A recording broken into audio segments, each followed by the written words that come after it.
What's going on, guys? Aero here, and welcome back to another video. Now in today's video, I want to give you guys my thoughts on all the information that has come out from the recent Pokemon Presents, which happened a few days ago.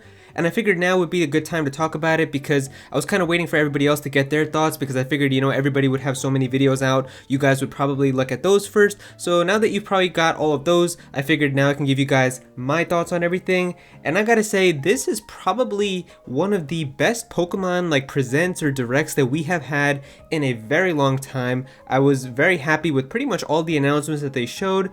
And so I figured I'd give you guys my thoughts about each game, and obviously I'm going to be focusing more on Pokemon Brilliant Diamond and Shining Pearl and Legends Arceus. I'm not really going to be talking about the stuff with Unite and Cafe Mix and all of that in the beginning. But yeah, in terms of the main series Pokemon games and the announcements that they had in there, I was very surprised with both of the games. So starting off with Pokemon Brilliant Diamond and Shining Pearl, I thought that the trailer that they showed was pretty nice. I was a fan of a lot of the things that they showed. First of all, of course, as soon as the trailer started, you were definitely able to tell that the graphics were definitely improved from what we saw back in February. It definitely looked a lot like it was in the early stages back in February, and I understand why a lot of people were kind of worried in February that that might be the final game. A lot of people now are trying to say oh, see, this is why we always say game footage not final. But the thing is, usually with Game Freak's games, there aren't really a whole bunch of big changes, but rather here, because it is developed by Ilka and not really as much by Game Freak, we can kind of see a big change that has come with the graphics. So yeah, the graphics actually look really nice. I actually really love how they put that little blur at the top now, which people have been asking for since they were first shown in February. People have said add a little kind of blurred effect on the edges to make it look a little bit better. So that actually does look really nice in the overworld. The battles look much better. They don't look all plasticky like a mobile game that they looked back in February. So I'm actually very surprised with how they look. They even brought back following Pokemon, which I'm actually very surprised with. I didn't think that they were going to do it from the first trailer, but it looks like it's even been implemented correctly now, where the Pokemon isn't following you 30 feet away and then just teleports right to you. So I'm actually very happy, because that was kind of a thing that they had with the Sword and Shield DLC, where the Pokemon, it would follow you, but it wouldn't really be done that well. So it looks like it's actually done properly here. So I'm actually very happy with that. There's even some trainer customization, which is really cool because you can actually make your character look a little bit different now, and it's not like the default designs that we always have. So I wasn't expecting that to come back either, because in Pokemon Omega Ruby and Alpha Sapphire, we actually didn't have that, and the reasoning that they gave was because the originals didn't have it, we weren't going to put it in the remakes. So I'm actually pleasantly surprised that that managed to come back. There's even contests in here, the underground is there, and the underground is actually having a brand new kind of area called hideaways, and these are little secret areas that you can discover within the underground, and these hideaways can have other Pokemon for you to catch. So that's really, really cool as well. And the thing with these though is these should have been in the game from the start anyway. If contests were not in the game, if the underground wasn't in the game, it wouldn't have really been a proper Diamond and Pearl remake. So I can't really be surprised, because these things should have been in the game. I was a little bit surprised with the hideaways, because that is some new content. Of course, they also brought back Pokeball seals, which I'm actually very, very happy with as well. This was one of the things that I was kind of scared about, was kind of just going to get scrapped and people were going to forget about it. But we do have Pokeball seals, which allow you to have special effects when you send out your Pokemon. So yeah, with all of this stuff, I've talked about it in the past multiple times with my predictions and things that I want in Diamond and Pearl remakes. All of this stuff should have just been there from the start. This is what made Sinnoh the Sinnoh region that everybody loved so much. So I'm happy that all of this stuff did manage to come back. Alright, but now talking about some of the stuff that I didn't like so much about this Brilliant Diamond and Shining Pearl trailer. Really, there still hasn't been anything completely new to get me super on board with these games yet. Everything so far has been looking really nice, but all of this stuff is kind of, like I said, to be expected. This is what a Sinnoh remake should have had. But as for somebody who has played Pokemon Platinum 10 times as a kid, I really need to see something kind of very exciting to get me to pay $60 to buy these games.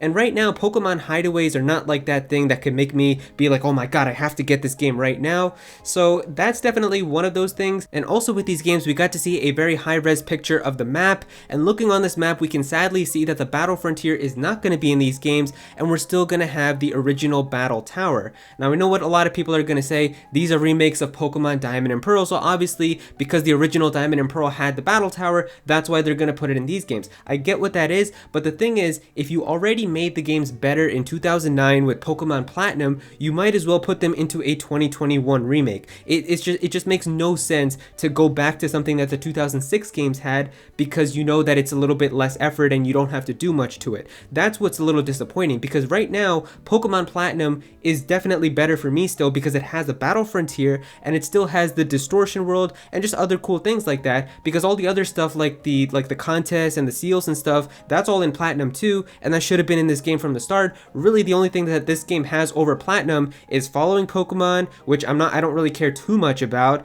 customization, which is also not a huge deal for me, and then the hideaways, which don't look super exciting. Besides that, Pokemon Platinum has Distortion World and Battle Frontier, two things that I really enjoyed much more than these. So I'm really hoping that there's still some surprises left for Pokemon Brilliant Diamond and Shining Pearl. Maybe they still have like one more big surprise right before the games come out, and it is possible. I mean, Pokemon Omega Ruby and Alpha Sapphire didn't reveal the Delta episode until like very close to when the games were coming out, so it is very possible. I'm still gonna remain optimistic, but of course if the games come out and this is like the only new stuff that's in there, I'm probably not gonna be super excited to get these games. I might skip out on them or wait for a sale to get them.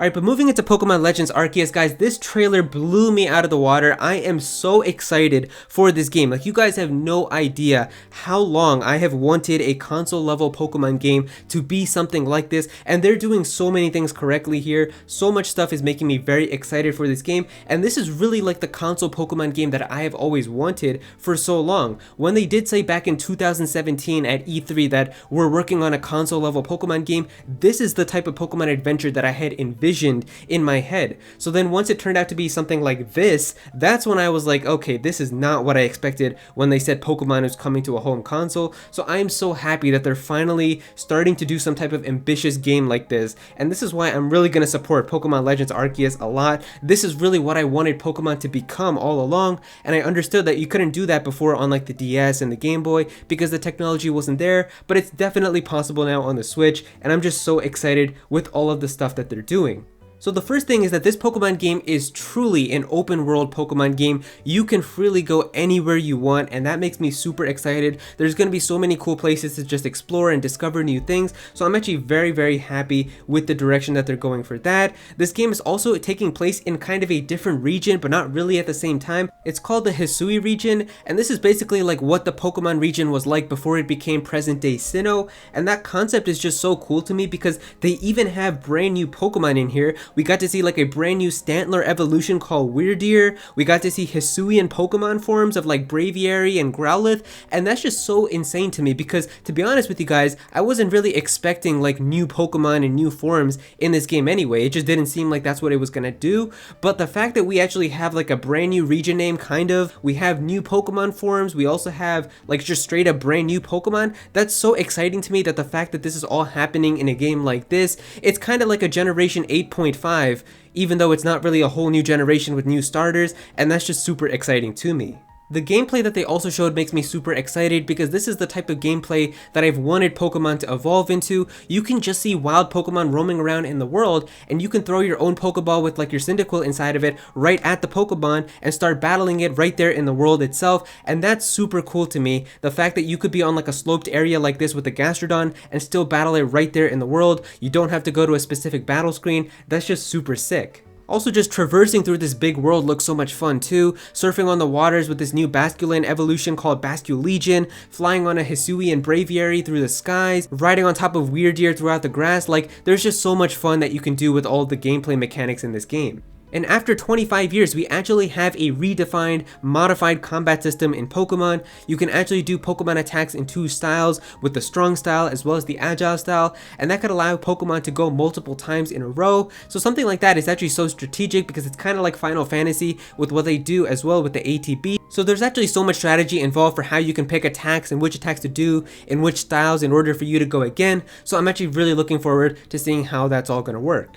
Now, in terms of like the objective and the story for what you're going to be doing in the game, they talked a lot about how you're basically just going to be scouting for Pokemon and looking for Pokemon and trying to create the first Pokedex, but I'm sure that the Pokemon Arceus is going to have some type of motive or some type of role in this game as well, because obviously the game is called Pokemon Legends Arceus. I'm sure there is a legend behind Arceus and there is a lot about this Pokemon that we're going to discover, but it looks like they're still trying to keep like a lot of that story details and stuff kind of hidden, which makes a lot of sense because you don't want to show some of the really exciting stuff like like that before Pokemon Brilliant Diamond and Shining Pearl comes out. Otherwise, a lot more people would just be skipping those games and looking forward to Legends. So I imagine they're probably keeping that stuff hidden until Pokemon BDSP comes out. But yeah, overall, this Pokemon Presents was very solid, and I was actually very happy with pretty much a lot of the information that they showed. So yeah, if you guys enjoyed this video, then definitely be sure to click that like button, and also comment down below and let me know how you guys feel about this. How do you guys feel about that Pokemon Presents? Did you guys like the information that they shared? How do you feel about Pokemon Brilliant Diamond and Shining Pearl, as well as Pokemon Legends Arceus? Definitely be sure to comment down below and let me know.